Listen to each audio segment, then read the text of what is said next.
Hello my dear students, welcome to my channel 3 years study centre. হ্যাঁ friends, তোমরা যারা দ্বাদশ শ্রেণীতে পড়ছো 2025 উচ্চ মাধ্যমিক পরীক্ষা দেবে, তোমাদের আজকের একটি ইম্পর্টেন্ট ভিডিও যেতে চলেছে। তোমাদের এডুকেশন যাদের সাবজেক্টই আছে, এডুকেশনের পুরো 8 এবং 4 নাম্বার মানের লাস্ট মিনিট সাজেশন, 8 নাম্বার এবং 4 নাম্বার মানের লাস্ট মিনিট সাজেশন দেখতে পাচ্ছ। তোমরা যারা উচ্চ মাধ্যমিকে যাদের এডুকেশন সাবজেক্টটি আছে, এই এডুকেশনের 8 নাম্বার এবং 4 নাম্বার মানের প্রশ্ন যাচ্ছে এবং এটি হলো তোমাদের লাস্ট মিনিট সাজেশন। আর এডুকেশনের 4-8-এর কোনো প্রশ্নের সাজেশন যাবে না, যদি যায় কিছু হয়তো উত্তর যেতে পারে, প্রশ্ন আর যাবে না। আশা করি তোমরা যে কোনো বই থেকে এর উত্তরগুলো খুবই ভালোভাবেই পেয়ে যাবে। তবুও আমি শর্টস চ্যানেলে দিয়ে দেবো এবং কিছু কিছু শর্টস চ্যানেলে দিচ্ছি, তোমরা সেখান থেকেও দেখে নিতে পারো।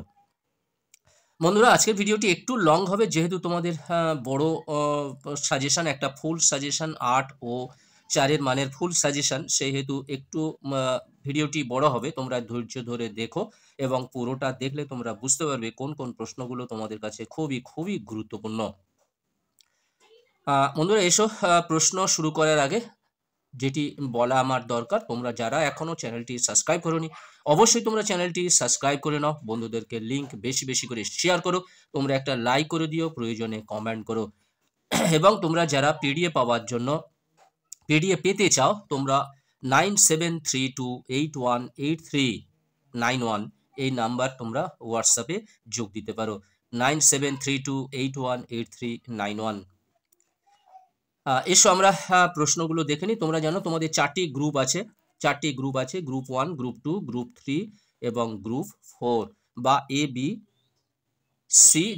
ABCD কিংবা 1 2 3 4।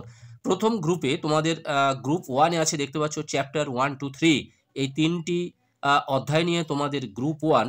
এর থেকে তোমাদের 3টি প্রশ্ন থাকে, যেমন 1-এর অধ্যায় থেকে একটি প্রশ্ন, 2-এর অধ্যায় থেকে একটি প্রশ্ন এবং 3 অধ্যায় অর্থাৎ তোমাদের যেটা অঙ্ক আছে মন মিডিয়ান মোড, এই অঙ্ক থেকে একটি প্রশ্ন থাকে। অর্থাৎ 3টি অধ্যায় থেকে তোমাদের 3টি প্রশ্ন থাকবে, তোমাদের এর মধ্যে থেকে 2টি প্রশ্নের উত্তর তোমাদের করতে হবে।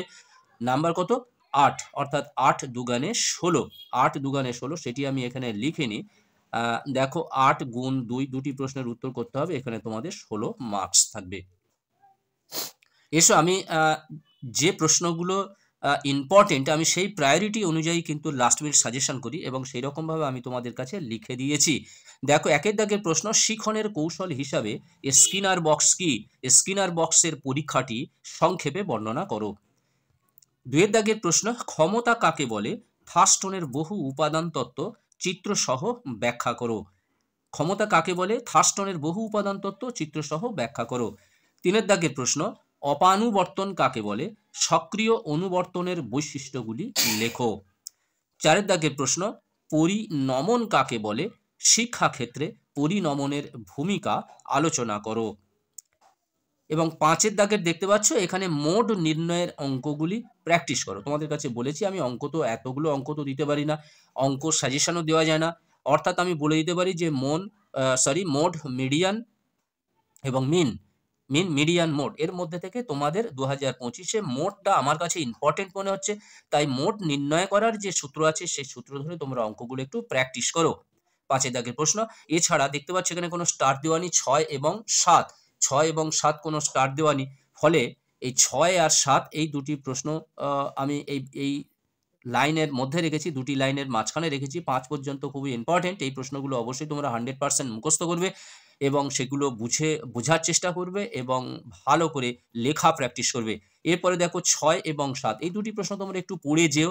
বুদ্ধির সংজ্ঞা দাও, সাধারণ মানসিক ক্ষমতা ও বিশেষ মানসিক ক্ষমতার পার্থক্যগুলি লেখো। আর স্কিনার প্রস্তাবিত শিডিউল কি? শিক্ষাক্ষেত্রে সক্রিয় অনুবর্তনের ভূমিকা ব্যাখ্যা করো।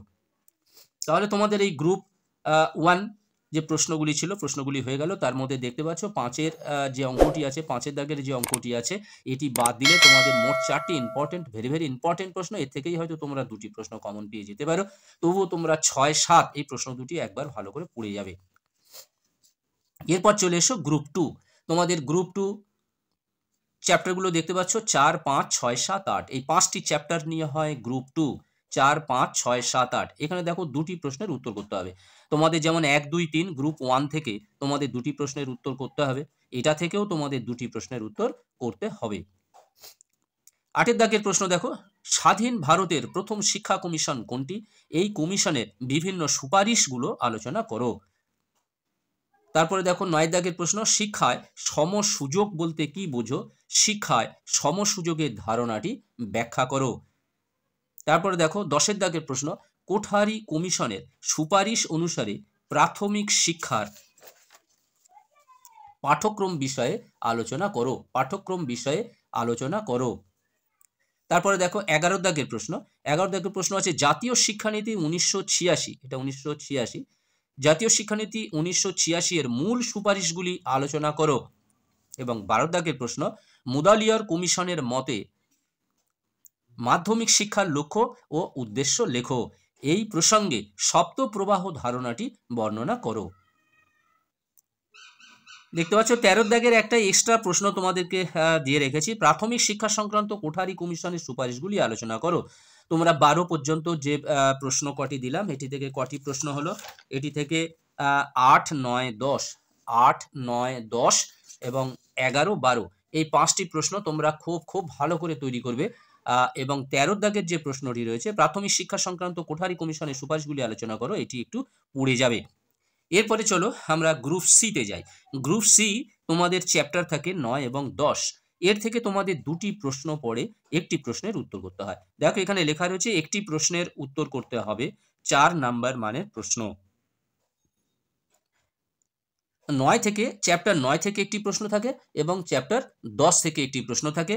এই দুটো প্রশ্ন থাকবে, তার মধ্যে থেকে একটি প্রশ্নের উত্তর করতে হবে। তার মধ্যে আমি 1টি, 2টি, 3টি, 4টি প্রশ্ন আমি স্টার মেরে দিয়েছি। আশা করি 4টি প্রশ্ন থেকে একটি প্রশ্ন তোমরা অবশ্যই করে কমন পাবে। বাকিগুলো একটু দেখে যাবে। 14 দাগের প্রশ্ন কি বলা হয়েছে? 14 দাগের প্রশ্ন বলা হয়েছে দৈহিক প্রতিবন্ধী শিশুদের শ্রেণী বিভাগ করো, প্রতিবন্ধী শিশুদের শিক্ষার সমস্যাগুলি আলোচনা করো। 15 দাগের প্রশ্ন, সর্বশিক্ষা মিশন কি? সর্বশিক্ষা মিশন সফল করতে রাজ্য সরকারের গৃহীত 2টি উল্লেখযোগ্য পদক্ষেপ আলোচনা করো। 16 দাগের প্রশ্ন, ব্রেইল পদ্ধতি সম্পর্কে লেখো। ব্রেইল পদ্ধতি সম্পর্কে লেখো। 17 দাগের প্রশ্ন, দৃষ্টিহীন শিশুদের শিক্ষার প্রধান উদ্দেশ্যগুলি কি কি? এই 4টি তোমাদের এর থেকে মেন প্রশ্ন, দেখতে পাচ্ছ স্টার দেওয়া রয়েছে। 4টি প্রশ্ন খুব ভালো করে তৈরি করবে।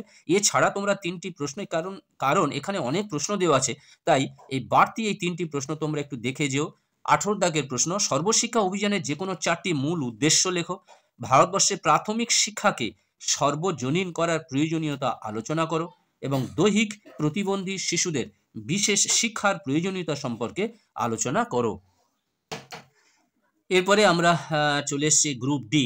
দেখো প্রথমে আমি গ্রুপ 1, তারপরে গ্রুপ 2 করেছি, কিন্তু তারপরে সি বলেছি, অর্থাৎ সি মানে বুঝে নিতে হবে তোমাদের 3 এবং গ্রুপ ডি। এটি আমি ভুল করে এবিসিডি, হয়তো 1, 2 আমি এবিসিডি লিখেছিলাম মনে করে, সিডি করেছি, অর্থাৎ গ্রুপ 4। অর্থাৎ তোমাদের মোট 4টি গ্রুপ, এটি তোমরা খেয়াল রাখবে। চ্যাপ্টার 11 আর 12, 11, 12 নিয়ে তোমাদের গ্রুপ ডি। এখানে দেখো, এখানে তোমাদের একটি প্রশ্নের উত্তর দিতে হবে। 11, 12 থেকে তোমাদের 2টি প্রশ্ন পড়বে, 11 থেকে একটি এবং 12 থেকে একটি। এর থেকে একটি প্রশ্নের, যে কোনো একটি প্রশ্নের উত্তর তোমাদের করতে হবে 4 নম্বর মানে। তার মধ্যে আমি প্রথম যে 4টি প্রশ্নই দেখেছি, 4টি প্রশ্ন স্টার দিয়ে রেখেছি এবং একটি প্রশ্ন এমনি দিয়েছি, তোমরা অতিরিক্ত প্রশ্ন তোমরা একটু পড়ে যেতে পারো। 21 দাগের প্রশ্ন বলা হচ্ছে যে শিক্ষক ও কম্পিউটার একে অপরের পরিপূরক, কথাটি ব্যাখ্যা করো। 22 দাগের প্রশ্ন, জ্ঞান অর্জনের জন্য শিক্ষা, এই উদ্দেশ্য পূরণ বিদ্যালয়ের ভূমিকা সংক্ষেপে আলোচনা করো। এই উদ্দেশ্য পূরণে বিদ্যালয়ের ভূমিকা সংক্ষেপে আলোচনা করো। এবং 23 দাগের প্রশ্ন, শিক্ষাক্ষেত্রে প্রযুক্তির ব্যবহারগুলি লেখো বা শিক্ষাক্ষেত্রে প্রযুক্তির ব্যবহারগুলি উল্লেখ করো। এবং 24 দাগের প্রশ্ন, শিক্ষার একটি উদ্দেশ্য হলো একত্রে বসবাসের জন্য শিক্ষা, কিভাবে শিক্ষা দ্বারা এই উদ্দেশ্য পূরণ সম্ভব। এছাড়া অতিরিক্ত যে প্রশ্নটি তোমাদের জন্য রেখেছি, 25 দাগের প্রশ্ন, জানার জন্য শিক্ষা, বক্তব্যটির অর্থ নিজের ভাষায় লেখো। বন্ধুরা আশা করি তোমরা 21, 22, 23, 24 এই 4টি প্রশ্ন করলে তোমরা অবশ্যই এর থেকে একটি প্রশ্ন তোমরা পেয়ে যাবে। এবং খুব ভালো করে তৈরি করে লেখা প্র্যাকটিস করো, যাতে তোমরা 4-এর মধ্যে 4 পেতে সক্ষম হয়। আশা করি এই 4টি প্রশ্ন থেকে প্রত্যেকটা গ্রুপ থেকে যা সাজেশন আমি দিয়েছি তোমাদের পড়বে। পড়বেই পড়বে, তোমরা ধরে নাও পড়বেই পড়বে, এবং এগুলো যদি ঠিকঠাকভাবে তোমরা তৈরি করতে পারো তাহলে তোমরা 90% আপ অবশ্যই করে নাম্বার পেতে সক্ষম হবে। বন্ধুরা, আজকের মতো ভিডিওটি শেষ করলাম। তোমরা যারা চ্যানেলটি সাবস্ক্রাইব করোনি অবশ্যই তোমরা চ্যানেলটি সাবস্ক্রাইব করে নাও। বন্ধুদেরকে লিঙ্ক বেশি বেশি করে শেয়ার করো, তোমরা একটা লাইক করে দিও, প্রয়োজনে কমেন্ট করো। আবার কথা হবে নেক্সট ভিডিওতে অন্য একটি সাবজেক্টে নিয়ে। আর আমি আজ রাত্রে তোমাদের এডুকেশন যে এসএ কিউগুলো আছে, আজকের রাত্রে আমি 10টা 10:30টার দিকে এডুকেশনের এসএ কিউগুলোর পিডিএফ আমি তোমাদের পাঠিয়ে দেবো, এবং হিস্ট্রি যে সাজেশনটা আমি দিয়েছি, 8 নাম্বার মানের যে প্রশ্নের সাজেশনটা দিয়েছি সেটিরও আমি তোমাদের পিডিএফ দিয়ে দেবো, তোমরা যারা আমার হোয়াটসঅ্যাপে আছো। বন্ধুরা, এখানেই শেষ করলাম। তোমরা সবাই ভালো থাকবে, সুস্থ থাকবে। তোমাদের সকলকে অসংখ্য ধন্যবাদ।